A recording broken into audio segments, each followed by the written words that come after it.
এই স্বপ্ন বাস্তবায়িত না হওয়া পর্যন্ত আমরা ঘরে ফিরে যাব না। আপনাদের সকলের দীর্ঘ সুস্বাস্থ্য কামনা করি এবং আজকের এই ন্যাশনাল কংগ্রেস বাংলাদেশ এনসিপির প্রতিষ্ঠা বার্ষিকী লক্ষ কোটি মানুষের ট্যাক্স দাবাই পার্লামেন্টে দাঁড়িয়ে বলতেন গণতন্ত্রের জন্য যিনি জীবন দিয়েছেন, জীবন দিয়ে আজকে মৃত্যুর পথে যাকে অসুস্থতা বানিয়ে ফেলেছেন, যাকে চিকিৎসা দেন না, সেই দেশ নেত্রী বেগম খালেদা জিয়াকে 2 কোটি টাকা নাকি দুর্নীতি করেছে। আরে ভাই, 2 কোটি টাকা দুর্নীতি কোথায় করলেন? 2 কোটি টাকা কয় কোটি টাকা হলো বলেন? 10 কোটি টাকার কাছাকাছি। এই ভদ্র মহিলা গণতন্ত্রের জন্য জীবন দিলেন, যৌবন দিলেন।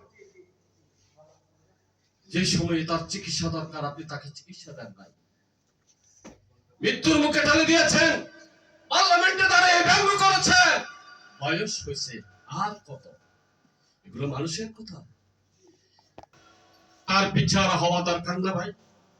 এতগুলো মায়ের বুক খালি করে আপনি হেলিকপ্টারে করে চলে গেলেন, লজ্জা হয় না? নিজের পার্টিকে, নিজের পার্টির কর্মীদেরকে ফেলে যিনি চলে গেলেন নিজের জীবন রক্ষা করার জন্য, তিনি কি গণতন্ত্রের জন্য তার মায়া আছে? দেশের জন্য কোনো ভালোবাসা আছে? এই মানচিত্রের জন্য তার কোনো ভালোবাসা আছে? আর আমার নেত্রী বেগম খালেদা জিয়া বলেছেন, আমি বিদেশে যাব না, আমি দেশেই চিকিৎসা নেব, দেশেই মরব। ঠিক না ঠিক বলেন? আজকে সে সুস্থ হয়েছে, একটু চিকিৎসা পাওয়ার পরে সে সুস্থ হয়েছে। গত 17 বছরে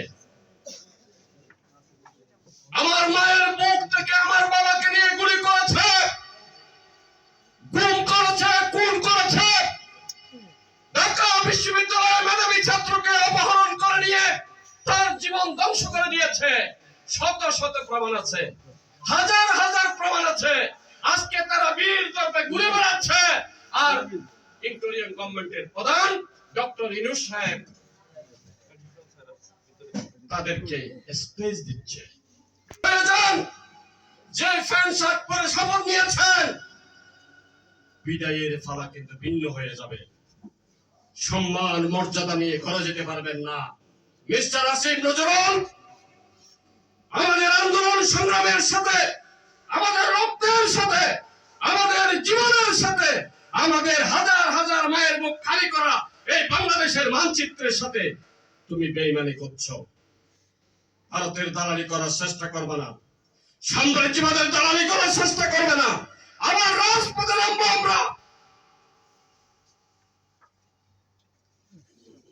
ইসলামিক শুরু করে দিয়েছেন।